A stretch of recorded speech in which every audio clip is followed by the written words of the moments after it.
Assalamu alaikum wa rahmatullahi wa barakatuh. Alhamdulillah, alhamdulillah hamdan kathira. Wassalatu wassalamu ala Rasulullah wa ala alihi wa sahbihi ajma'in. Ashhadu an la ilaha illallah wahdahu la sharika lah. Wa ashhadu anna Muhammadan abduhu wa rasuluhu wa khataman nabiyyin wa rahmatul lil alamin. Wa da'iyan ila Allah bi idnihi wa sirajan munira, amma ba'd. I'm going to tell you tonight about my journey from where I once was as a former Christian youth minister to how I got to where I am now. There's a lot of bumps in the road. You know, it seems pretty clear. Yeah, you're a minister and now you're a Muslim. You know, but there's a little bit more to it, inshallah. So just bear with me, and hopefully you'll get something out of it. Because the point is, at the end, is I want you to get the message behind the story. Because if I was traveling around the country just to tell my story, then I would be wasting time. It's on YouTube. Anyone can go get it from anywhere in the world. So inshallah, we're going to begin at the beginning. I was born and raised in Greenville, South Carolina. I was born and raised in Greenville, South Carolina. And I was raised by my grandparents, because at a very early age, my mother had stepped out and my father was working 2 jobs. So it was me and my grandparents. And my grandparents were the traditional, conservative, Southern Christian folk, as they say. They were they were very, very conservative in their ideals and their ideologies, in their ways. You know, as you hear about, people being set in their ways. That was my grandparents. Like we did it this way, and this is the way you did it every single day, and that was it. And we were very religious in the sense that we went to church on Sundays, we went to church Sunday evenings, we went to church Wednesday. And in Christianity, that's considered very religious. And it was not hard for us to go to church, and it was not difficult for my grandmother to drag me to church every Sunday, which as a kid is what they had to do, because the church was 2 houses down from our house. There was 2 houses, and then there was the church. So it was not hard for them to drag me every Sunday. And I hated church as a kid because of the simple reason that, we were brought up United Methodist. And Methodist is, for any of you know, it's very traditional. It's not like you think about like screaming and shouting in church and all that. No, you listen to the preacher, you stand up and you sing, you sit back down, you listen to the preacher, you stand up and sing, you sit back down, listen to the preacher, and that's it. That's all that happens. And the pews, as they call them, the chairs are made out of wood. They're hard. You get tired of sitting there. You're fumbling around, playing with the money that my grandmother gave me to put in the offering plate, all of these things. That's what I remember from church as a very small boy. But the thing that I do remember enjoying about church was Sunday school. Sunday school is what I got enjoyment from, because went to Sunday school, you painted pictures, of like Noah building the ark. You painted, all these pictures of Moses splitting the Red Sea. You learned the stories of Moses freeing the children of Israel from Egypt. You learn the story about him splitting the Red Sea. You learn the story about Noah and the ark. You learn the story about David and Goliath. You learn all these beautiful stories in Sunday school. So this was basically, as coming up, this is what I knew about Christianity, was the stories that I learned in Sunday school, because I never listened to the preacher during regular service. So that was the only thing I knew about Christianity. So coming up, this was how it was. It was just the norm. And the conservatism in my house, just to give you an example, and about the level of conservatism, is, let's talk about gender issues. Let's say when I became 12, 13, 14, and I started to actually, notice females, and I actually didn't think they had diseases and wanted to run away from them every time I saw them. Let's say I wanted to have a girl over or something of this nature. It was so serious to my grandmother that I had to make an appointment with her, let her know this girl was coming to my house. We had to sit in the formal living room, which in the South, I don't know how it is here, but you have the dining room, then you have the formal living room with all the nice stuff that you don't go in unless there's company over.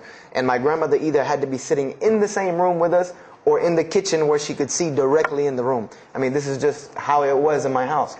This is how my grandmother and grandfather were. They were very stern. They were very loving, but there were rules, and those rules were the way they were, and they did not change. So this was my upbringing.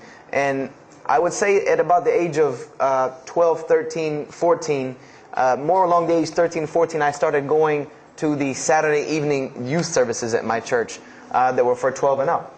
And the youth services were held in the gym, and they were totally different than church. At the youth services, you went, we played basketball, we played volleyball, we played dodgeball, we played every kind of sport, and we ate pizza and cake and candy, all the stuff kids like to do. And at the end, the youth minister, who happened to be my catty corner neighbor across the street. When I was 14, he was 17. He was the youth minister, so he would sit us down and give us a 30-minute lecture about Christianity, about something about God. He would give us a 30-minute sermon, and that's how the youth services were. And going to these youth services, I met some other people who went to other youth services. They invited me to Young Men for Christ and other things that were going on in South Carolina. And so I started to go to these different retreats and camping trips with them. And so that is when I would say that I started to become a Christian out of will. I became a Christian because I wanted to, not because it was something I was dragged to do. I started to actually want to be Christian. This is something I wanted to do. I made my own choice and my own decision to do it. So when I turned 15, I started going to high school. And when I was a freshman in high school, my best friend, who was the youth minister, was a senior in high school. And I remember we had a very close bond because I had not had my license yet, so I used to ride with him to school every day. And it was a big deal for me to be able to ride to school with a senior, especially since he had a brand new, or it was a brand new, but he had a restored '67 Mustang, which I've always been a fan of cars when I was a kid.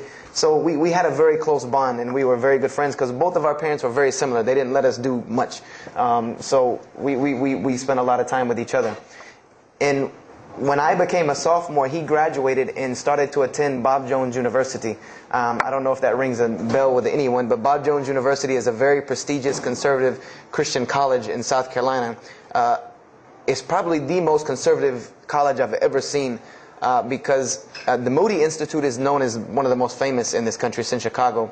But Bob Jones is conservative to the point to where when it comes to men and women, like men and women are not allowed to get caught talking to each other in a room alone if they're not married, holding hands on campus. The men had to wear button-up shirts or polo shirts tucked in with slacks or jeans. The women had to wear skirts. No jeans, skirts that came down to the ankle, and a shirt that came to the wrist. And this was part of the guidelines for Bob Jones University. You didn't party, you didn't drink, there was none of this that happened at Bob Jones University. And he started going there, and his major was textual criticism. And textual criticism probably doesn't ring a bell with anyone, and to explain it in detail would probably take another entire lecture. But just to give you a brief synopsis of what is textual criticism. A textual critic takes the ancient manuscripts of the Bible, the pieces of parchment that were found all over the world, and he has to learn Hebrew, Greek, Aramaic, Latin, these languages that these parchments have been found in.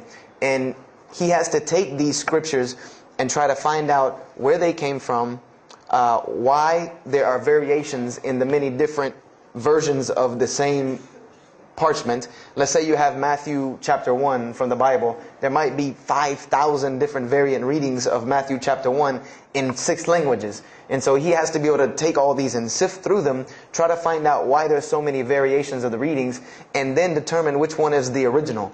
And that's not as easy a task as it seems. You could figure, which whenever the oldest is probably more original, which is not the case since there are no originals. You might have one parchment that is the oldest parchment of the group, but it might be a copy of a copy of a copy of a copy of a copy of a copy with laden with mistakes. And then you might have the newest parchment in the series that might be a once over copy from an original, or a twice over second copy from an original. Therefore, it would make the newer parchment more original than the older one. So it's not a very easy field to go into. And he started studying textual criticism, and being that I was his best friend, I started studying textual criticism. Whenever he was, doing his homework or research papers, I was right there with him. Whenever he did a homework, he would always let me read it. Or when he finished his papers, he would give them to me. He would pass down all of his papers to me. Every textbook, when he was done with it, he would give it to me. I started to learn a little bit of Greek, a little bit of Hebrew. So I became, started to become a layman's textual critic, and I applied to Bob Jones University in my sophomore year because it was a 3-year waiting process for Bob Jones. And when I turned 16, almost 17, my friend came to me one day and he asked me a question that I had never really even pondered upon. He asked me, he said, "Have you ever read the Bible?" And I said, no, in church. I mean, yeah, we've all read the Bible in church. You know, your parents make you open it up and look at it. And at the Bible studies that I went to, Young Men for Christ, we did have Bible studies, and we'd read a few passages and talk for 2 hours about those few passages. But he's like, no, have you ever read it? You know, like you read a book beginning to end. I said, no, I don't know anybody that's read, nobody that I knew had ever read it, beginning Genesis 1:1 to the end. He said, but this is the inerrant Word of God, as we are taught. This is our instructions on earth. Why haven't we read it? You know, why have we not read this book? And I said, you know, that's a very good question. And he gave me a challenge. Well, it was basically a challenge for us both. He said, let us start with Genesis 1:1 and let's read the Bible and let's see what God says to us. Because this is the inerrant Word of God, inspired to men, for instructions for us. So let us see what God says to us. If God can talk to the preacher through this book, why can't He talk to me? I said, you're right. I said, that's very good. I had a lot of time on my hands. I wasn't really allowed to do much anyway after school. So I said, why not? Let's read the Bible. I was somewhat nerdy as a 14, 15-year-old, 16-year-old. So we started to read the Bible. And we decided to go from Genesis 1:1. And what we tried to do, this was the attempt that we made, was to not think of anything that we'd ever heard about Christianity, but to open the Bible and let's say I just found this book in the desert and read it and see what it says to me. Let it talk to us. So we started Genesis 1:1 and we started reading through the Bible. You know, we did some of it together and most of it I did by myself because I'm a very, very quick reader, so I decided to read a lot on my own. And as I was reading through the Bible, I started to notice the stories that I had heard in Sunday school. You know, you start reading Genesis, you read about Adam and Eve, we all know that story. You started reading about Deuteronomy, Exodus, you know, the stories of Moses, the story of Noah, the story of Lot and Abraham, and all these stories that I know. But I was surprisingly and astonishingly shocked by some of the stories that I read about these same people that I learned about in Sunday school. Just for instance, and this is a big testament to why Allah kept sending us prophets and why Islam was sent as a complete and perfected deen with the Quran. If you read about Noah in the Bible, there is the story about Noah saving humanity from the flood with an ark and all of that. There is this in the Bible. There's another aspect to the story of Noah that not many people know about unless they actually take time to open a Bible. This will not be preached from any pulpit anywhere. Is that the Bible says that Noah was an alcoholic. This is the Bible's portrayal of Noah, or Nuh alayhi salam, that he was an alcoholic, he was a drunkard. This is the word used in the Bible, that he was a man given to alcohol. And I'm a psychology major, and my field of specialty is mental illnesses, and alcoholism is one of those, is a mental illness. And I know from seeing alcoholism's effect on one of my close friends' parents, I know that someone who is truly addicted to alcohol, and if Noah lived for so long addicted to alcohol, he was seriously addicted to alcohol. It is hard for someone addicted to alcohol to hold down a 9-to-5 job working at McDonald's flipping hamburgers, much less construct an ark to save humanity from a flood that's never happened. So that stopped me for a moment in my tracks, and I said, Noah was an alcoholic, you know, and it bothered me for a minute because I said, you know, things started popping in my mind like, if Noah was a drunkard, how did he know God was talking to him? Because, you know, I've seen some people, they're alcoholics, you know, you were just asleep in my dog's food bowl the other night drooling, and now you're telling me you were talking to God last night. You know, you know, to rationally, that would not make sense to me. That's like, you know, an alcoholic on the street coming to you and tell you God's talking to him. You know, he has no, this would give this man no validity. This man has no validity with anyone.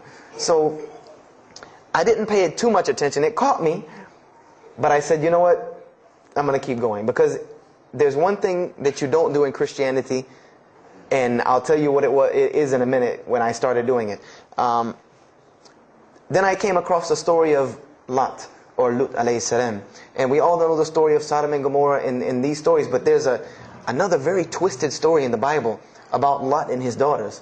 There's a story of Lot and his daughters in the Bible that says his daughters got him drunk one night and seduced him and committed incest with him. A'udhu billah. This is the Bible. This is one of the Bible portrayals of the prophets of God. The person who saved his family from Sodom and Gomorrah. This is the story that is in the Bible. So I'm catching myself again, like, how this is becoming a really bad habit that I'm seeing. This is becoming a bad recurrence that I'm seeing over and over again in this Bible. So, after that I started, speeding through some of the other mumbo jumbo to get to more of these prophet stories. And I got to the story, there are others, and there are some stories in the Bible that are not PG rated, period. They're not rated for talking anywhere. You would need an 18 and up ID card to be able for me to even tell you these stories. So the one that intrigued me, that caught my attention the most, was of my most beloved story in the Bible, and that was of David and Goliath. That was my most intriguing story to me, because not only was, it said that in the Bible that David was a very small man and Goliath was a very big man, and that was appealing to me because I've always been very short, and as a kid I was really short. So, I said this was a very beautiful story to me, just in its prose and in its concept of overcoming. And so I started to read about David. And there are very beautiful stories about David in the Bible. There are indeed. But there is one story about David in the Bible that shocked me to my core. And it's a story about three people. There's three people in this drama: David, Bathsheba, and Uriah. And it says that David saw this woman named Bathsheba. And she was one of the most beautiful women of her time.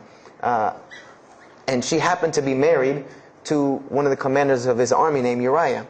But David on this day decided that he was not able to resist his temptation to be with this woman Bathsheba, so he did.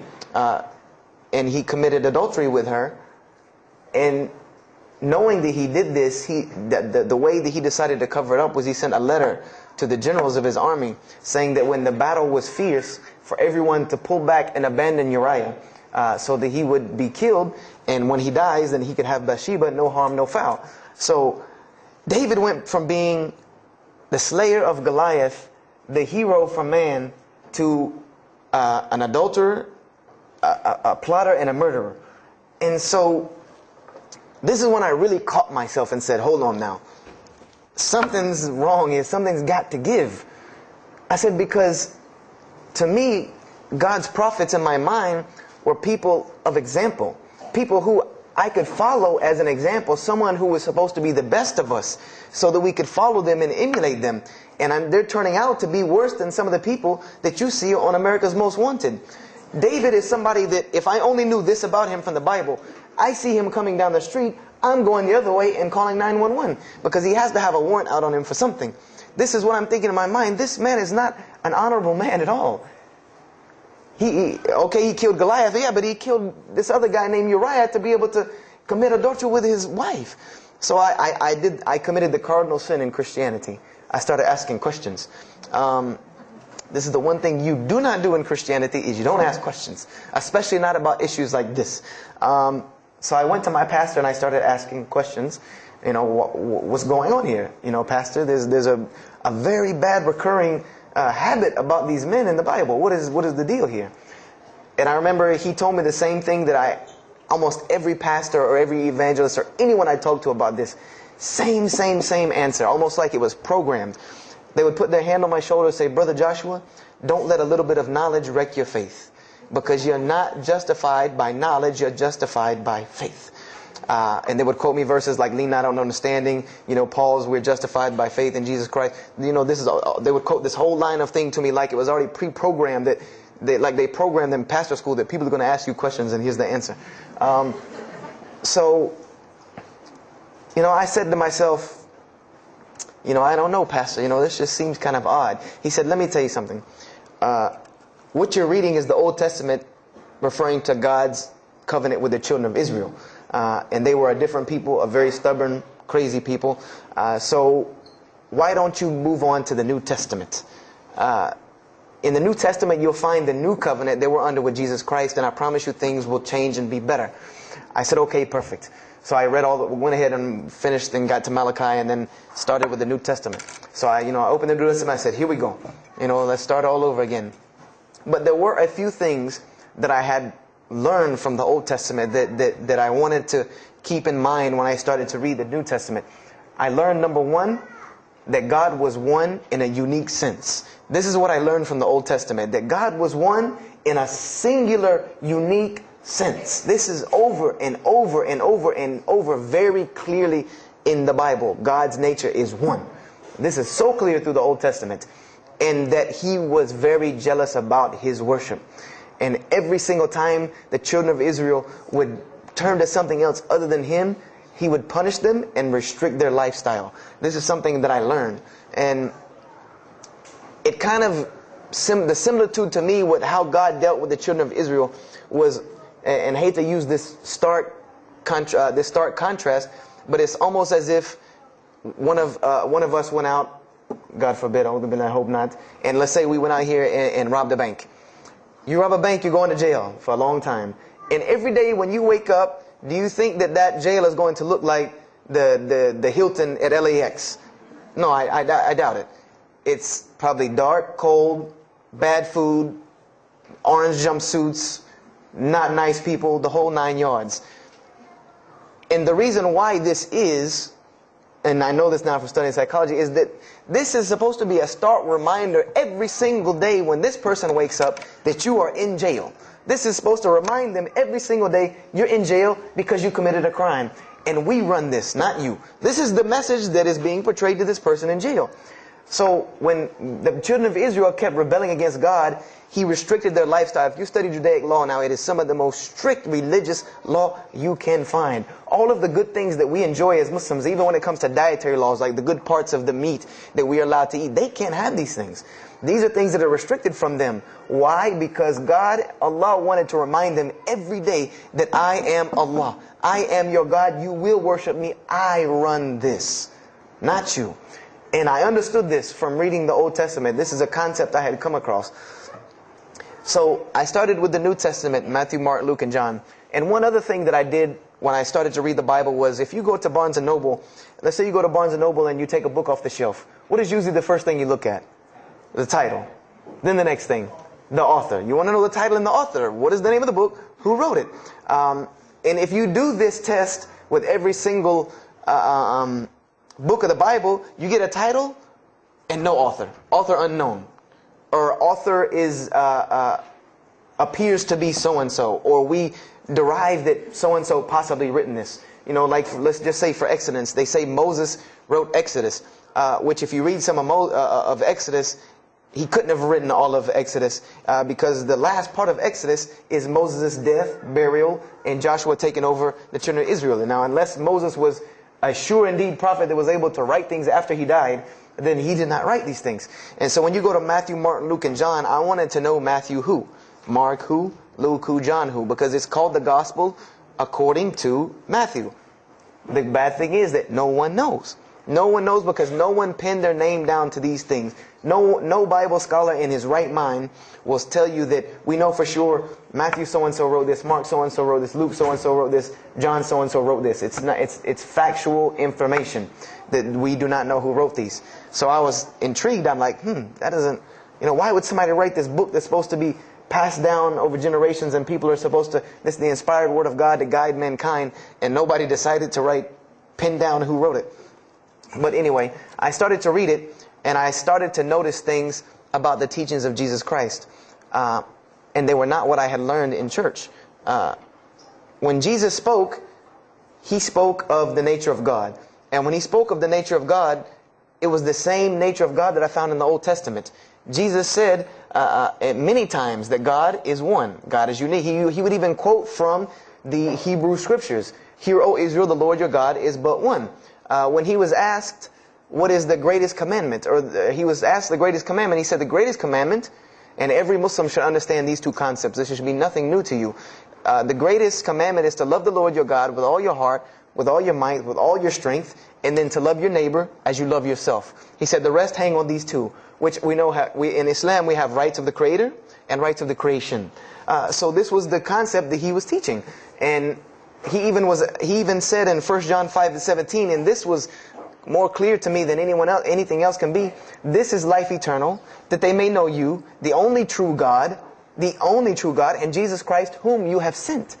And when you look at that in the Greek and the Aramaic, it is almost exactly to a T of La ilaha illallah Muhammad Rasulullah. Now that I know Arabic and have understood that, very same similar statements. Yes, indeed, there were some implicit statements about that you could implicitly, if you took them and separated them from everything else, you could maybe derive that Jesus was trying to claim some divinity or something for himself.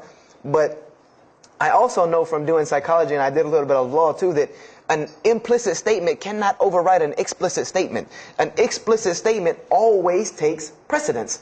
So if Jesus said God is one, and he allegorically may have alluded to God being more than one, then the clear statement overrides that each and every single time.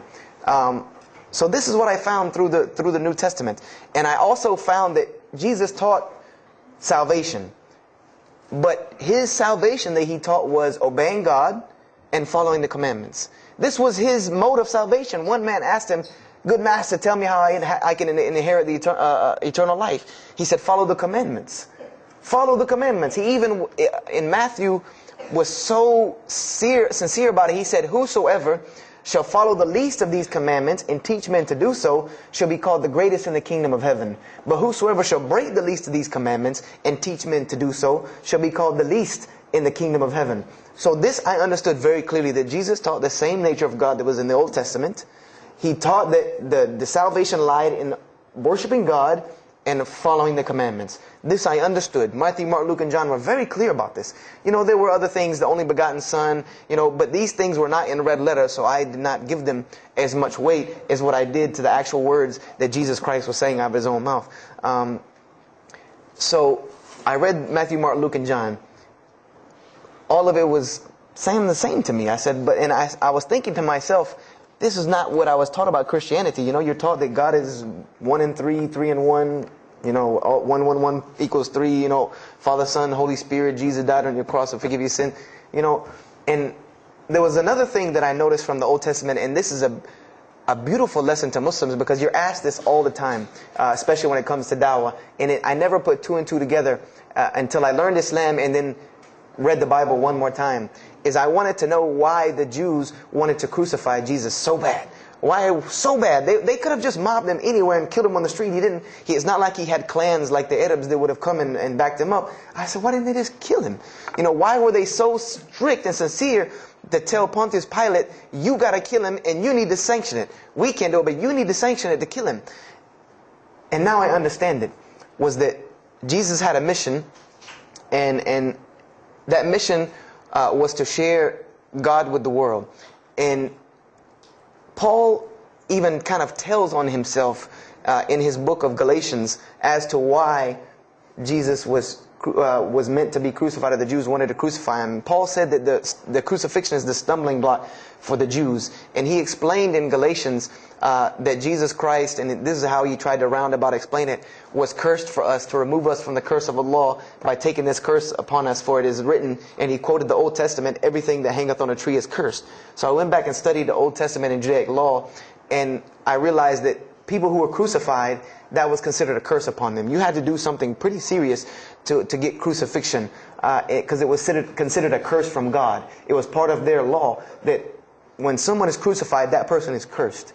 So wherever they buried these criminals, like in the graveyards in Israel, in Jerusalem, in Palestine, where they buried these criminals that were crucified, this was considered cursed ground. This was considered ground that you didn't go on, and you did nothing here, because these people are cursed by God. So I started to put 2 and 2 together. That it's not that they wanted to kill Jesus, because they could have just killed him. They wanted to disprove who he was. This was their point, was to disprove who this man was. He said he's the Messiah. They wanted to disprove it. And they knew, if you can crucify Jesus, he can't be the Messiah. He cannot be our Messiah if you can crucify him. And even if he is, if we can still force our crucifixion on him, then that'll detriment his message. So they understood this and knew this, and this is why they wanted to crucify him. And this is exactly why Allah saved him from it. Because everyone asks you, why did Allah save him from the crucifixion? Because you cannot crucify. That was part of his law that he came to fulfill, that he could not be cursed according to this law. He said, I have come to fulfill the law. To fulfill it. Therefore, he couldn't be cursed according to it. And this is why he went to the Garden of Gethsemane and asked God to remove this from him, because he knew how detrimental this was to his message of crucifixion. So I began to see all of these things. So I started to read. I got to the book of Acts and started to read the writings of Paul the Apostle. And things went from this to this. It went from one way to another way. It went completely flipped, turned around. The entire teachings went from obeying God, worshiping God, following the law, to worshiping Jesus Christ and abolishing the law completely. Paul even wrote to the Galatians, "Oh, you foolish Galatians, why are you still following this cursed law?" Jesus Christ came as a curse to remove us from the affliction of this curse. So I said to myself, but Jesus just said a few books before this that whosoever shall break the least of these commandments and teach men to do so shall be the least in the kingdom of heaven. And here you go, Paul preaching this gospel to abolish the law. So I even asked, what is going on here?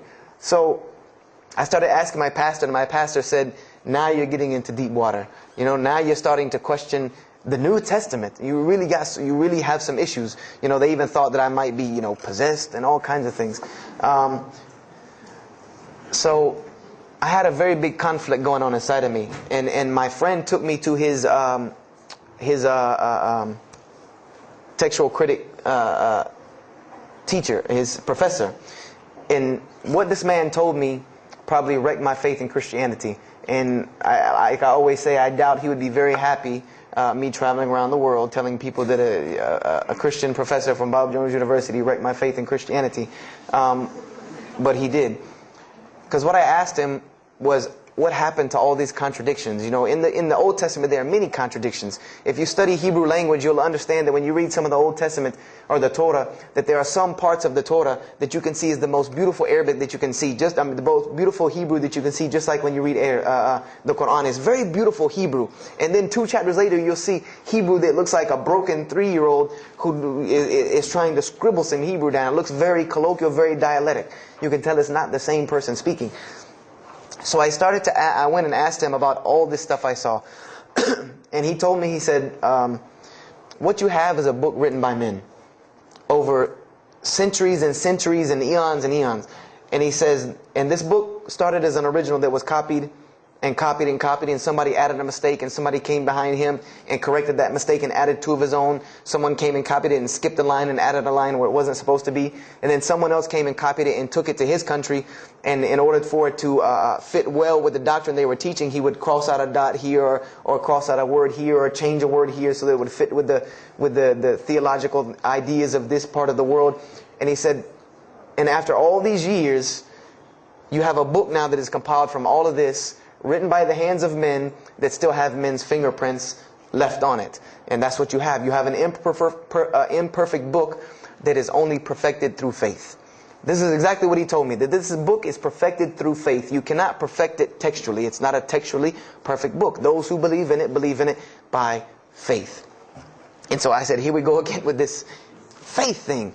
You know, I said, God gave me a brain for a reason.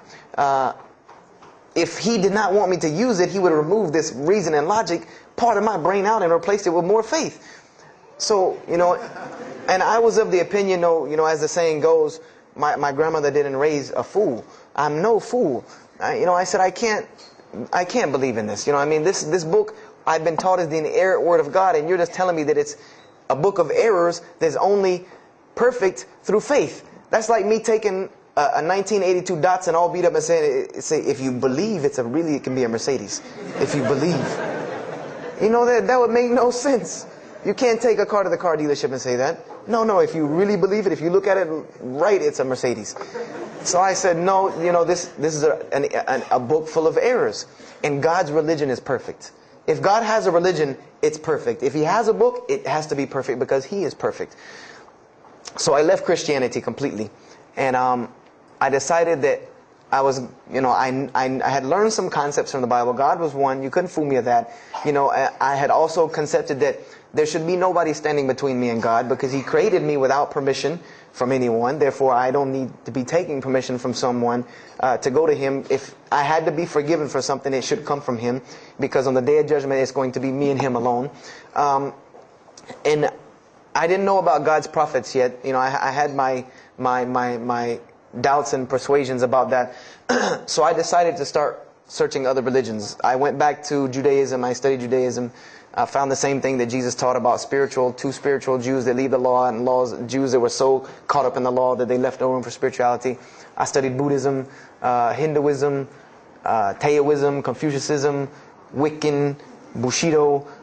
Everything I could get my hands on, every type of ism or religion, I studied it. But there was one litmus test that I used for every religion. And whenever I met them, or the people or whatever about this religion, I would always ask them, do you have a book? Do you have a book? Because another thing I had come to the conclusion of is that if your religion is true, you should be able to tangibly hand me something and show me that this religion is true. Give me something that I can see. I don't want to hear that faith stuff anymore. I heard that all my life, and look where it got me. It got me thinking I'm driving a Mercedes running around in a 1982 beat-up Datsun. I said, no, you have to show me. And so I read the Bhagavad Gita, I read the Torah, I read the Scrolls of Tao, I read the Code of the Bushido, I read the Wiccan Book of Spirits and Spells and all that other magic stuff they have. And I read all of these things, and I found something very congruent with all of it, was that there were very same philosophies and teachings in all of these major religious books. They all talked about God and His nature. Most of them alluded to the fact that God is one, and that God sends messengers to us and people to us to teach us. But they were filled with a whole bunch of garbage, to be honest with you, that I couldn't logically, rationally believe. So at about the age of 17, just about the time, about 17 and a half, I gave up my search for God. And I became kind of angry with God, because I said, here I am looking for you, and I can't find you, and it doesn't look like you're giving me any help. And I don't know how many of you know, but for a 17-year-old that is frustrated with God and the world, there's a lot of trouble he can get into. There's a lot of things he can do to put himself in predicaments when he's frustrated the world and had come to the conception that, if there's a God that exists, then He doesn't really care about me. That's a kind of a dangerous young man. So I started doing the whole partying in trouble, going to parties, drinking underage, all of this stuff I started doing. I'm a perfectionist at heart. So when I was a Christian, I tried to be the best one I could. If I was going to switch to being any other religion, then I was going to do that 100%. So you better believe when I went after the dunya, I did that 100%. And I was a martial artist since I was 15 years old, and even though it was only 2 years, 2 years at 17, you think you're Bruce Lee. So I got into a lot of fights. Got kicked out of school, had to go to another school, got in one fight, got arrested for a fight, and there were a couple incidences that stopped this downward spiral, because I was on a very, very quick downward spiral and I believe if I would have continued on that downward spiral, I would probably end up hurting someone, killing someone, or them hurting or killing me. And there were two incidents that brought that to an abrupt stop, like pulling the emergency brake. And the first one was a car accident that I was in. My friend and I were on the way back from Clemson University from a frat party, and we were driving up 385 in South Carolina, and we were both highly intoxicated. And I decided that night that he was driving, I decided to put my seatbelt on for the only reason that I kept falling over when I fell asleep without the seatbelt on, because I didn't really believe in the seatbelt thing, because I said if I'm going to die, I'm going to die. That was the conception that I come up with, that if it's time for me to die, it's time for me to die. I didn't believe in the whole tie your camel thing. So I put on my seatbelt, and I fell asleep. And the next thing I know, I remember waking up with the car shaking. And I woke up to grab my friend, because I thought maybe he had fallen asleep. But when I woke up, the only thing I saw was the tree line and then the pavement coming right at my face. And the window smashing and the car flipping, the whole 9 yards. And us landing in a ditch. And I remember getting out of the car. That was the first thing I thought. you know, number one, I couldn't believe that, you know, you don't really think about, oh, you're alive. No, you just move. I jumped out of the car and realized that I had jumped out of the back of the car that wasn't there anymore. It was still in the median on the other side of the highway, and the front part of the car was over in the ditch. And I drug my friend out, who was knocked unconscious, and pulled him over to the side of the road. I had no injuries. I looked at myself trying to find what's missing, and there was nothing but a piece of glass stuck in my arm that I pulled out. And it just so happened that a state trooper was passing the other way, because he turned around and came back. And when he came back, he asked what had happened. And the first thing he asked me was, did you see what happened? Because there was other people who would pull over, so I guess he thought that I was a bystander, because I started to walk towards him. He's like, did you see what happened? You know, where are the people? I said, yeah, I really saw what happened. I was in the car. You know, and he was like, you know, as they say, like the color drained out of his face, because he was shocked. He said, how were you in that car? You know, and of course they took it to the hospital. My friend got arrested, DUI. But before he put us in the ambulance, he was a man of God, because he looked at me and he told me, he said, young man, you better realize that you're on this earth tonight for a purpose. The only reason you're still alive is that God has a purpose for you. If not, you don't live through things like that. People without purpose, if you didn't have a purpose, then this night would have been your night. So you need to realize that. I said, this old man's out of his mind. You know, if God had been looking for me, he had the opportunity to get me a long time ago. So don't tell me about that God stuff now. So I paid it no attention. And about a month later, 3-4 weeks later, my friend and I, same two, he's on crutches still, we decided to go to New York City. We decided to just take off, drive to New York City. We didn't tell our parents where we were going. I said I was sleeping in his house. He said he was sleeping in my house for the weekend. So we drove to New York. And in New York, I remember going to the ATM to get some money. And in New York, they have these ATMs where you have to go in the little glass room to get your money at ATM. I don't know if they have that here or if any of you have been to New York. Now, alhamdulillah, you have to put your bank card in to go in there. But in 97, it was not like this. You went in, and it was almost like the game Mousetrap, because you go in, take out your money, criminal comes right in behind you. There's nowhere for you to go. You know, there's nowhere to run. So I went in, I took my money out of the ATM, and I heard the door open behind me. You know, so I turned around. You know, I thought somebody was coming in behind me, and there was a man who put a gun to my face. And he must have really, really, really, really needed this money, because he didn't ask me anything. He didn't say a single word. I just remember looking at the gun in my face and him pulling the trigger. And it was a revolver. And to this day, I'll never forget that image in my head of seeing that little spindle turn and hearing that very distinct click of a revolver. And it probably could have been like a 32 snub-nosed gun like this, but when it was in my face, it looked like one of those like cannons that you see on the movies. And I remember when he pulled the trigger, I didn't think anything. You don't think anything. It just blank. You just go into this like shock of blankness. And then a couple seconds later, thankfully I had been doing martial arts. That might have helped me overcome the fight or flight syndrome, because all I could think was, go! You know, like myself kicking myself, like, what are you doing? Go! So I bum rushed him. We went flying. He went flying. Money went flying. Gun went flying. And I took off and went to the hotel and didn't say anything to anybody. We went back to South Carolina the next day. And I didn't say anything because we weren't supposed to be in New York. My grandfather would have killed me. If that guy didn't kill me, my grandfather would have took care of it. So I didn't say anything until about a month or two later. You know, I kept having nightmares about this same incident. I kept having night terrors from this incident. And so I told my grandmother about it. And she told me the same thing that the officer had told me. She said, you know, you have to realize that God has a purpose for your life. You're here for a reason. People don't go through the things that you've been through and still walking on this earth without a reason, and you're pushing the limit. This is what she told me. You're pushing the limit, really. God has something for you, and He wants you to get it, but you're pushing it. And she didn't tell me to go back to Christianity and study my Bible. The only thing she told me was that God hasn't gone anywhere. You just have not looked in the right place yet.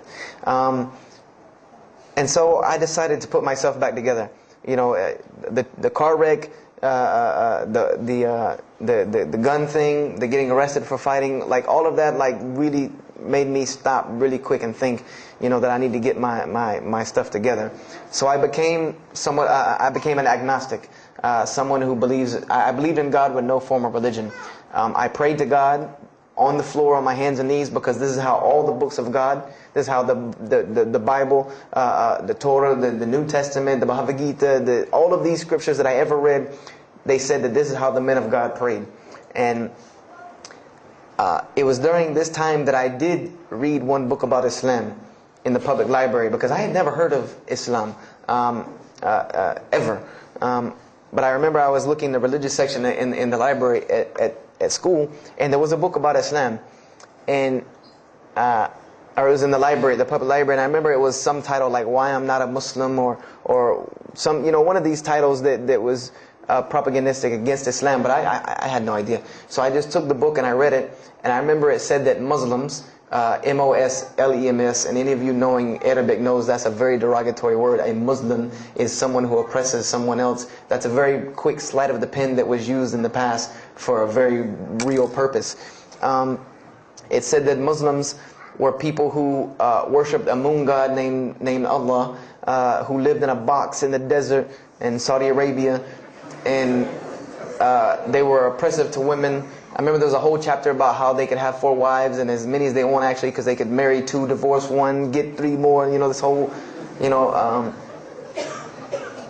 it said that I remember the one thing that really caught my attention was the whole chapter on jihad, where it said that Muslims were allowed to kill non-Muslims at any time, at any place, without discretion, and it was an honorable act, and not only would they go to heaven before it, but they would get 70 virgins on the way.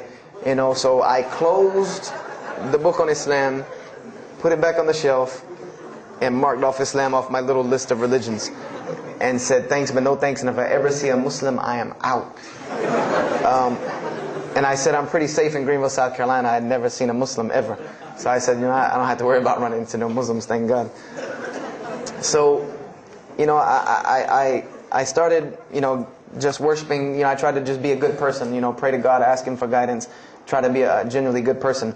And I remember what changed is when I met a Muslim. I met a Muslim who I had met a couple of times at school. We had went to school together, and I knew him, but I never knew that he was Muslim. And there's a couple of reasons why I never known he was Muslim. Because he was African American, number one, and the book said that Muslims were Arabs. And number two, I didn't know, I thought Muslims ran around, marrying as many women as they want and killing non-Muslims. I didn't know that they could also be part-time drug dealers. So I never knew that this guy was Muslim. I didn't put 2 and 2 together. So we were at his house one day, and me and my other friend, the one that I got into a lot of trouble with, I'm trying to keep him out of trouble now. We were at his house, and we were debating something about religion. I forget what even the topic was, but you had 2 teenagers thinking they know everything. And I was trying to explain something to him about the Bible. And that guy came in and was listening. He said, "Have you ever heard of Islam?" I said, "Yes, I've heard all about Islam." He was like, "Okay, so what do you think of it?" I said, "What do you mean what I think of it? That's probably the worst religion I've ever seen on the face of the planet." He's like, "Why?" And he's like, "I'm a Muslim." I was like, "Man, stop playing." You're an African American. He's like, "So?" I'm like, "The book said you guys were Arab. All the Muslims were Arabs." He was like, "What else did you read in the book?" And I told him. He was like, "Man, what in the, what have you been reading?" He's like, "You need to go to the mosque for Jummah." He's like, he told me, he said, "I'm not a good Muslim." This is what he said to me. He said, "I'm not a good Muslim. I'm not even going to try to front and say I'm a good Muslim." He said, "But I can guide you to some people that can tell you the real truth about Islam," because he knew about my story about wanting to find religion. And he said, "You need to go to the mosque for Jummah." And I said, What's Jummah?" He said, "It's just like church with no chairs." And I said, "I can do church with no chairs because in church the chairs were the worst part anyway."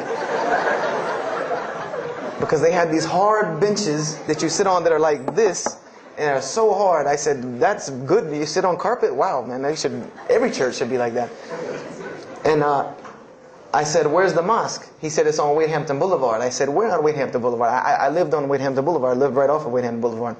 He said, you know where Lee Road intersects with Wadehampton? I said, yeah, I live on the other side of that intersection. He said, it's right there. I said, no, it's not. There's nothing. There's a gas station or a church. He said, yeah, you know that church, the Evangelical Missionary Training Facility? I said, yeah, I used to take missionary classes there. He said, you know that building in the parking lot with the gold thing on top?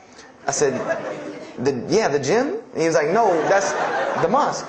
Because I had always thought it was the gym because it was in the same parking lot and it was just rectangular with 2 glass doors in the front. And you could literally walk in between the church and the masjid and touch them like this. Anyone doesn't believe me, go to Greenville, South Carolina, look at the masjid. You can almost touch both of them just like this. He said, yeah, it's right there. I said, I've never, at first I was shocked. Like, I've been living across the street from all these crazy Muslims all my life.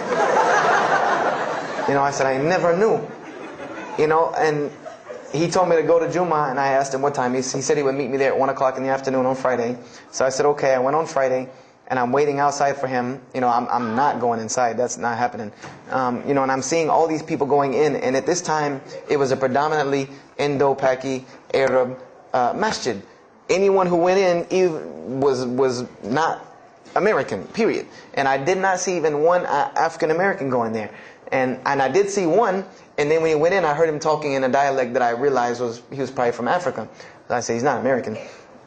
So I'm not going, I'm waiting, and I'm standing outside sitting on the church steps, and the imam pulls up and parks right in front of me, who I had no idea he was the imam. But he got out and he asked me, am I waiting for someone, this, that, and the other?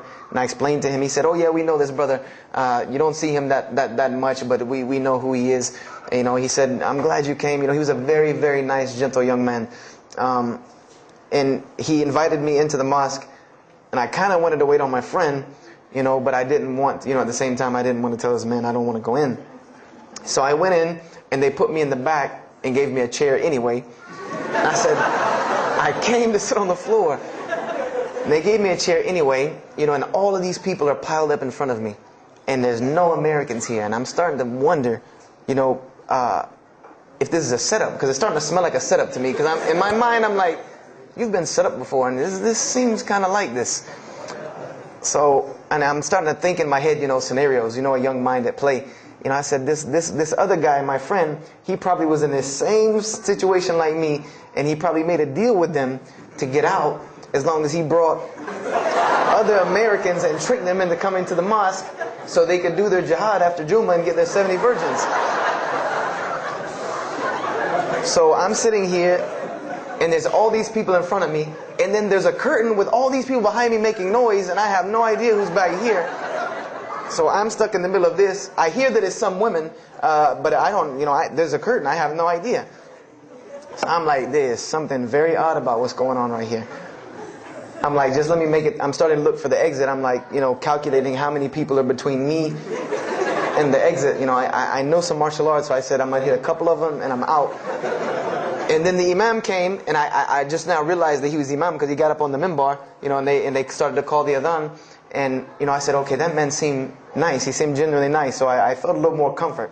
And then he got up after the adhan, and he started his khutbah. Inna alhamdulillah nahmaruhu wa I said, oh my God. I said, I bet you he's talking about me.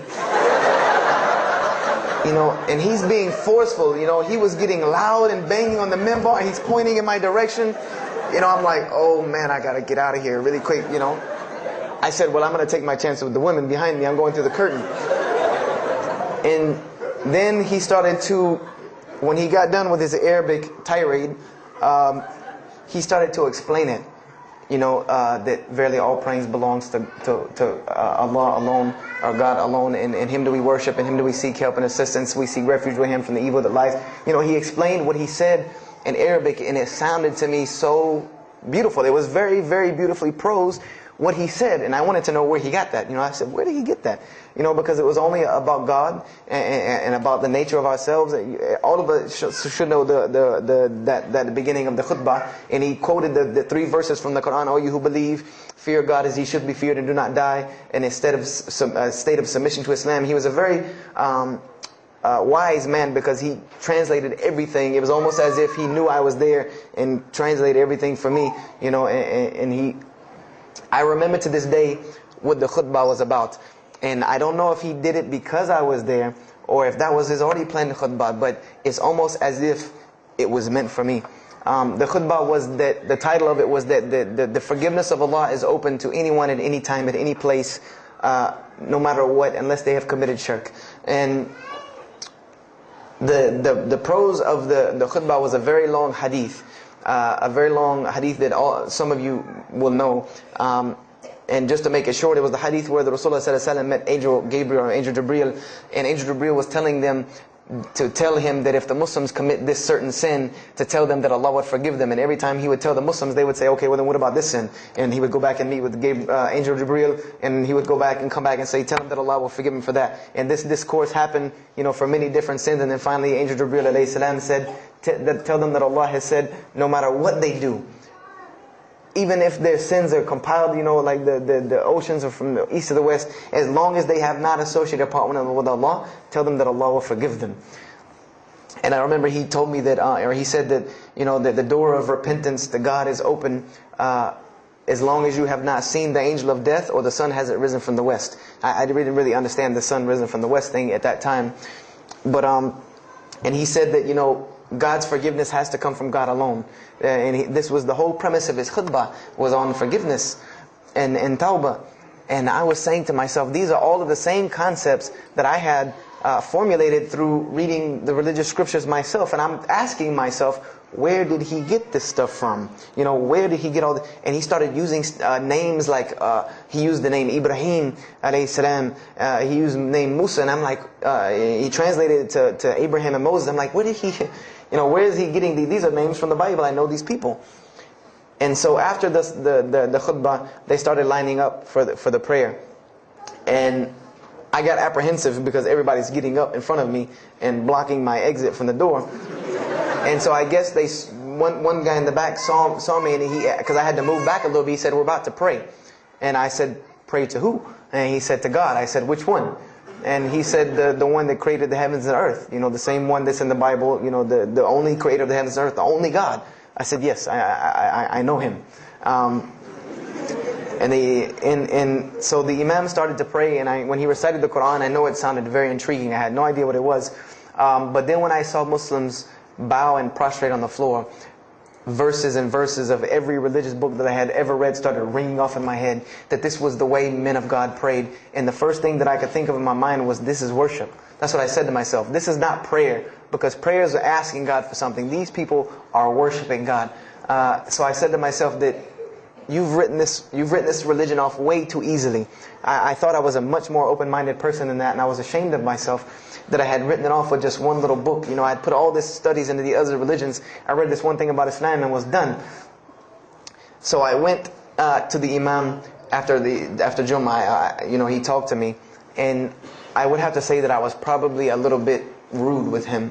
And I've asked him to forgive me. I saw him a few years later. I said, you got to forgive me for the first time you saw me. Because he started telling me, would you like to know a little bit more about, he had a very heavy accent, he was an Egyptian brother. Would you like to know a little bit more about Islam? He tried to give me some pamphlets. I said, no. I don't want any of this right here. I said, do you have a book? This is what I wanted to know. Do you have a book? Can you give me? He said, yes, we have a book. I said, it's called the Quran. I said, can I read it? Is it in English? Can I read it? He said, sure, you can read it. And then he tried to explain it to me a little bit, how it came by. I said, nah, just give me the book, because the book should speak for itself. So I took the Quran home, and on Friday night I started to read it, because this is a book I had never seen before. And I was very interested. So I went home and I opened the Quran, and I read the Fatiha. It seemed to me kind of like the Lord's Prayer. It was a little similar to what I found in the Bible. But then I started to read Surah Al-Baqarah. I started to read Surah Al-Imran. And I started to see names that I had seen before. I started to see names like Abraham, Moses, David, Jesus, Yahya, John the Baptist, Zechariah, Mary.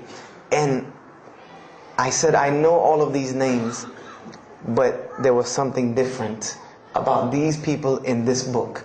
The prophets that I found in the Bible were people that were deplorable, of not very good character.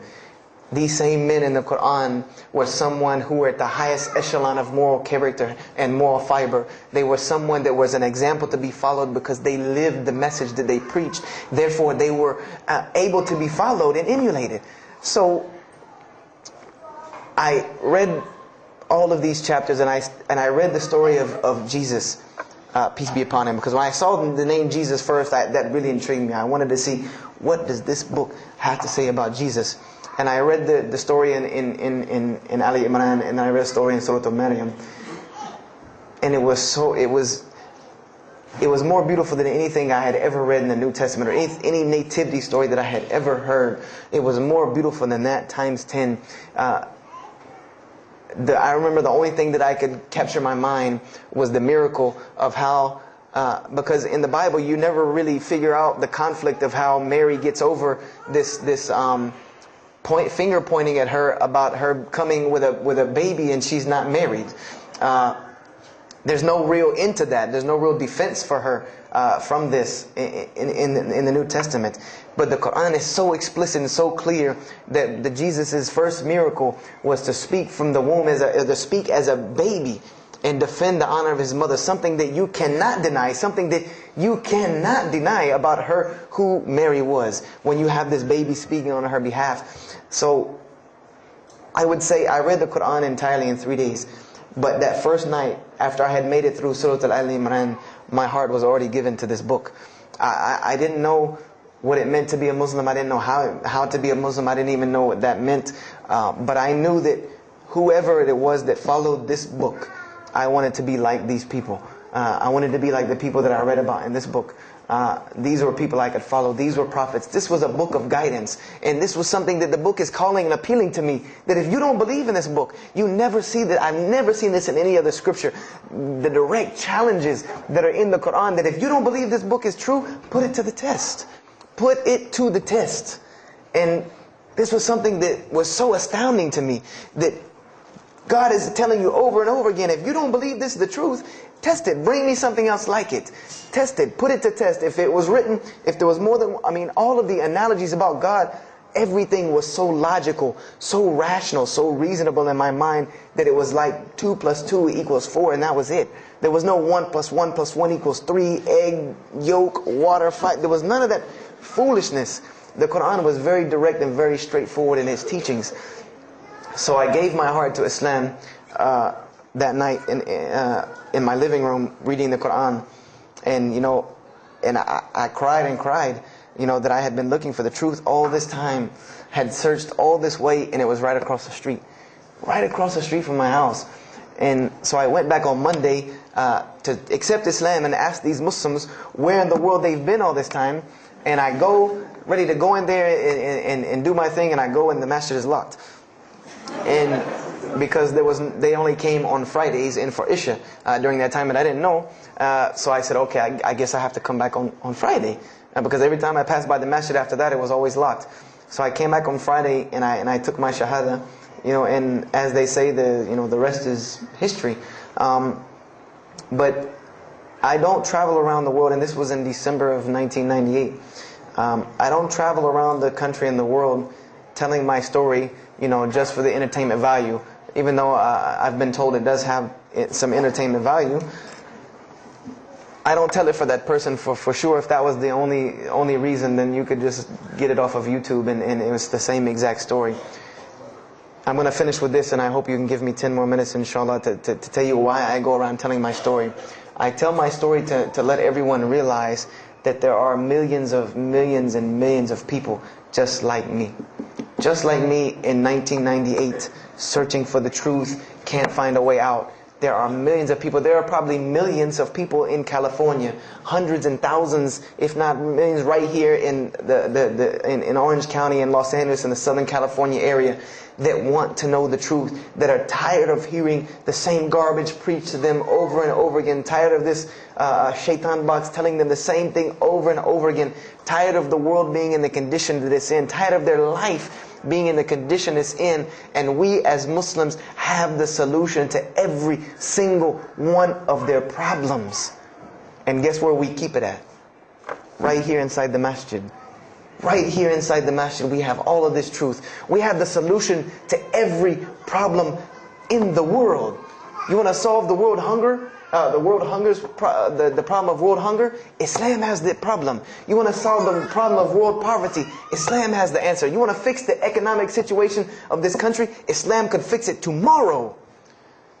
And this was in an op-ed piece in the Washington Post. In the Washington Post, there was an op-ed piece that the two markets that are falling apart in this country are investments and housing. And there are two people in this market that while the rest are bottoming it out, this market is steadily climbing. It's not getting rich overnight like people want to, but it is continually going up, and that is Islamic financing and Islamic housing markets. These two things are so steady and so strong that economists in DC are trying to figure out how they can take some of these Islamic principles, from these investing and housing firms, and plug them into this system to give it some stability, because they realize that you won't get rich overnight in the Islamic system, but it will be stable. It will be something that will give stability. So they are starting to find out that Islam has the answer and the solution to their problems. But we already know this. We already know this, that we can solve every world problem with Islam. We'll put an end to it. But the problem is, we're hiding it from the people. Unfortunately, willingly or unwilling, knowingly, unknowingly, we are hiding this from the people. And there's a statement in the Quran and that Allah warns the Jews about what they did with their religion. And it is a statement that is left in the Quran for us, that verily those who conceal the evidences and the clear proofs, after we have made it clear for them in the book, they are those who are cursed by Allah and cursed by those who curse, unless they repent and reveal that which they have been concealing. Those I will accept their repentance, because I am the one who accepts it, the most merciful. We have become guilty just the same way the Jews have of hiding the truth about their religion. When they saw the Prophet Muhammad ﷺ, they knew the truth and wanted to hide it. People, we know the truth about Islam, and we are hiding it. We as Muslims are running around begging Allah for dignity and honor and help, when He has already given it to us in this deen. Everything that a Muslim could ever want has already been given to him in this deen of Islam. Anything that you ask Allah for, there is an account set up for you to go take it out of. You just got to find it where it's at. And any of you, I'm not going to go through the ayahs for they're too long, but if you want to know the solutions to every one of your problems in this world and the hereafter, just go read Surah Al-Saf, ayah 10 through 13. Very, very easy solution. If I had the time, I would read them to you, inshallah. But we have the cure to every disease in the world, and we're not giving it to the people. And I want to use this as a parable, because I really want this to hit home with you. Let's say, what is your name, brother? Abdullah, mashallah. Let's say me and Abdullah are best friends, we're brothers in deen, we're roommates, and we've been roommates for years and years and years. And let's say brother Abdullah has contracts an illness, a disease that is one of the most painful diseases that any human being can ever go through in his life, and it's not something that is going to kill him quick. Let's say this disease is going to suffer and fester with Abdullah and make him not be able to eat, sleep, nothing. He's just miserable all the time. When I come home in the evening, he's rolling around on the floor in pain. And let's say I know him in this condition, and let's say one day I come across the cure for his disease. Someone tells me that if you give this to Abdullah or anyone like him, he will be instantly cured and he will never suffer again. And let's say I take that and put it in my pocket, and I don't give it to Abdullah. Why? Why don't you give it to Abdullah? Well, number one, I'm way too busy. I have 2 jobs, going to school, I have a long commute back and forth, I gotta drive up and down the 405 every day. I don't have time to give Abdullah this medicine, man. If he wants the medicine, he'll go get it himself. I don't have time, I'm really busy. Number 2, I'm not a doctor. I should not be prescribing Abdullah medicine, and I'm not knowledgeable in medicine. He should, if he wants help, he should go see a doctor. I'm not a doctor. Number 3, Abdullah's, please forgive me, but Abdullah's kind of stubborn. He doesn't really listen very well. He probably, he's kind of set in his ways. So even if I tell him this medicine is good for him and it'll cure him, he probably wouldn't even take it anyway. So why waste my time? Do any of these excuses sound familiar? And let's say I don't give this medicine to Abdullah and he dies. And let's say he dies the most painful death that you can ever imagine. I want to ask you a kind of rhetorical question. I want to ask you kind of a rhetorical question. Do you think on the Day of Judgment that Allah is going to call me and Abdullah up and ask him about this incident between me and him because I've oppressed him? I have oppressed him. I've allowed him to suffer knowing that I could ease his suffering. I'm sure Allah is going to ask us about this. But you know the beauty about Islam is that if Abdullah was a good Muslim, bore this disease patiently and died, he dies as a shaheed, inshaAllah. And on the Day of Judgment, this is how beautiful Islam is, that he could very well come before and Allah ask us about this and Brother Abdullah say, you know what? Allah, I forgive him. So you forgive him. This is the beauty of our religion. And Allah will forgive me. But the disease I want to tell you about is the disease that every single non-Muslim walks around with every single day, and they don't even know it. It has no real physical symptoms, and that's the disease of shirk, the disease of being jahl, being ignorant about Allah subhanahu wa ta'ala. Allah gives them life, and they worship someone else. Allah feeds them, and they thank someone else. He created them and fashioned them in the womb of their mother and knows them better than they know themselves. And they have no idea who He is. They don't even know who He is. If that doesn't pain your heart to see a person in this condition, then for sure the hearts have become hardened. Because when I see non-Muslims, especially when I sit in places like airports, I see this disease. I see it on them. I see them walking around with it. And there's so many of them passing me, I think to myself, there's no way I could talk to all of them. There's nothing I can do. And this disease is something that not only is not going to show up as a physical symptom, and is going to leave them ignorant about Allah subhanahu wa ta'ala, but when the day they die, they will die the most physically painful death that anyone can ever suffer. The Rasulullah ﷺ said that when the angel of death comes to the disbeliever, it doesn't come kindly. He yanks the soul through the nose, and it's as if his flesh is torn from his bones. It's as if they take Brother Abdullah and turn him upside down and stuff him in a human paper shredder. This is the death that is waiting for those who do not know Allah subhanahu wa ta'ala. And you know the unfortunate thing? That while you've been sitting here listening to me, thousands of people have died. Thousands of people have lost their life not knowing Allah while I'm talking to you right now. People in this city have lost their life, and there's nothing we can do about them. They're gone. It's too late for them. We can't save them even if we want to.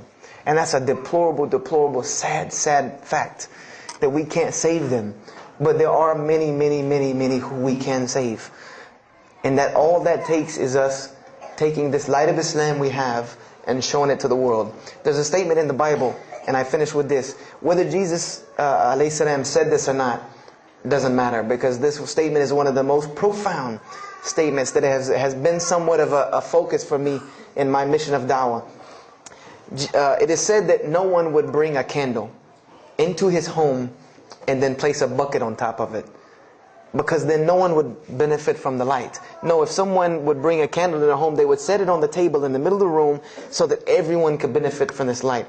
And unfortunately, the Muslims of this generation, we are a bunch of candles with buckets on top of it. No one can see our light. No one can see the beauty of Islam. And believe me, if you don't see it, believe me, take it from someone who was once standing on the outside looking through the window at that light. It is one of the most beautiful things you can ever lay your eyes on. It is a treasure to be found of treasures. And everyone else can see this, and they will see this if we show it to them. If we allow Islam to be Islam. If we start becoming Muslims, meaning that the best form of da'wah that you can do to this world is very, very simple. It's not complex. It doesn't take a 10-hour workshop, even though some of the details do. But if you want to know the way, the best way to do da'wah is for Muslims to be Muslims. That's it. Study our history. Study the history of Islam. Why was the world conquered by Islam? Not through military campaigns and wars, but through Muslims being Muslims. The most populated Muslim country, Indonesia, was because of Muslims being Muslims. A few Muslims deciding to get up off their behinds and go to another country and live their life as Muslims, not shaving off their deen to be pleasing to those people, but being Muslims. And when the people asked them and inquired, what is it about you backwards Arabs that we've heard all these crazy things about? Now you come out of the desert with pristine moral and character, and you have better ethics and morals than we do. What is it that has happened to you people? And their answer was, La ilaha illallah, Muhammad Rasulullah. That we believe in Allah and He has sent us a man named Muhammad, and we emulate his lifestyle. That's why we're like this. This is what conquered the world for Islam. This is what conquered people's hearts for Islam. Was the truth and the beauty of it, and its simplicity of its message. This is what brought me, and this is what the world needs. With all of this foolishness going on in the world, this is what it needs, the simplicity of Islam, whether they want to hear it or not. They know it in the bottom of their heart. When you show them the truth, even if they turn away from it, they know it's the right thing. They know it's the truth. And on the Day of Judgment, you can stand before Allah subhanahu wa ta'ala, having washed your hands and saying that I did my job. And I finished just one more thing. I finished with this. If you don't believe this is important, if you don't believe this is one of the most important things you can do as a Muslim, then the last statement of Prophet Muhammad ﷺ to the Muslims as a whole, he gave his farewell sermon. And we know that what his farewell sermon was a summary or a synopsis of what Islam is and its general principles. And he knew this was the last thing he was going to say to the Muslims as a whole. And how did he end this sermon? Those who are here, pass this on to those that are not here. For verily it may be that the last one that hears my message may understand it, and those right here among us. He gave a command to those Muslims to pass it on, and for those Muslims to pass it on, and for those Muslims to pass it on, until there was no one left to hear this message. This was a command he gave, the last command he gave to this ummah as a whole. And then what happened? He pointed his finger to the heavens and said, "O Allah, bear witness that I have indeed conveyed your message."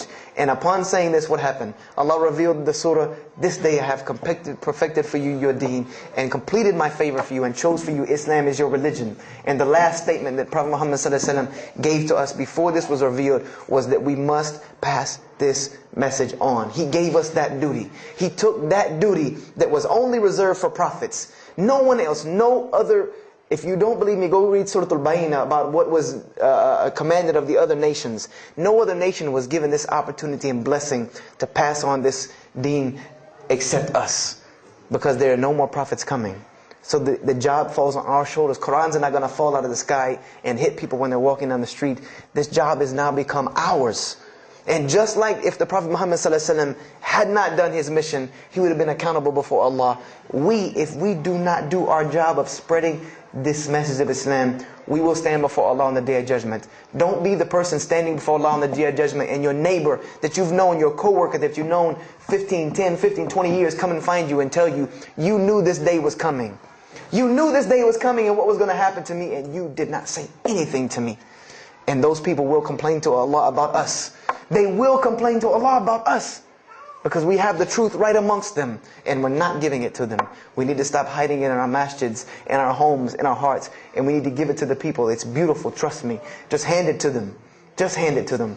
I promise you they'll take it, because it's something that is so pure and pristine. And now forgive me for probably going over my time, and if we have time, I want to leave some time for questions and answers. I will be outside to take any questions and answers. The only last thing I want to announce and let you brothers and sisters know is one of my biggest dawah projects is a DVD project that I do. And my goal is to put a DVD about Islam in the hands of every single person in the United States of America. Right now I'm working on Florida and I have other brothers working in other places because people will watch a DVD. We did studies on this, and people will watch media before they'll read a book or before they'll listen to an audio CD. And alhamdulillah, through these DVDs we've gotten, I would say, an average about 2 shahadas a month. Because my personal contact info is on the DVDs, and people watch them and they call me and I converse with them, and usually most of them accept Islam. I just had a shahada the day before yesterday from Irvine, Texas, from someone who had bought the DVD and given it, a Muslim had bought it, gave it to his friend. His friend hated it or didn't want it, so he gave it to another person, and that person gave it to a co-worker at work who watched it and accepted Islam. So this is one of my biggest projects. And the way this project works is I make 100 DVDs, and I brought 2 of them with me today. I'm going to explain what they are. The way this project works is I make 100 DVDs, and 75 of them go out to different dawah arenas. And the other 25 I make available for Muslims to purchase for 2 reasons: so that they can be, so that I can buy another 100 to make, and so that you can share in this ajr along with me. Because when you purchase a DVD, that makes another DVD, or you give it to a friend, then you share in this ajr with me. And everyone knows that da'wah is the biggest pyramid system because of the hadith Rasulullah sallallahu alaihi wasallam, that one who calls to guidance gets the same reward as the one guided, without that reward being lost from him. So I make these DVDs available to the Muslims so that you can put a little effort in da'wah and make another 100 inshallah. So I brought 2 today, and they're outside. One of them is called Islam in the Bible, which is basically what I just told you in a PowerPoint format, so that you could see all these verses that I saw, all these things that I read that allowed me to see the truth of Islam very clearly when I saw it, and I coincide them with the Quran so that you could see them. And there's another one the other one's called The True Gospel of Jesus Christ, where I go through the New Testament. Well, first part I think is an interview about me and my story to Islam, and there's some other Q&As on the other DVDs about nature of God and all these different things. But it's a PowerPoint presentation about the New Testament and Jesus Christ, and how you can prove to someone that Jesus Christ taught Islam from the New Testament, from their own book, that they have to agree. They either have to believe it or reject it. And if you believe it, then you have to believe what I'm saying is true about Islam. If you reject it, then this is your book, not mine. So, I try to use these 2 teaching methods, and they also can be given to non-Muslims because they're in a PowerPoint format. They're in a very educated format, and they're available outside for $10 each. So if you could, please don't make me take any of them back home, because they always hassle me about taking 200 DVDs on an airplane anyway.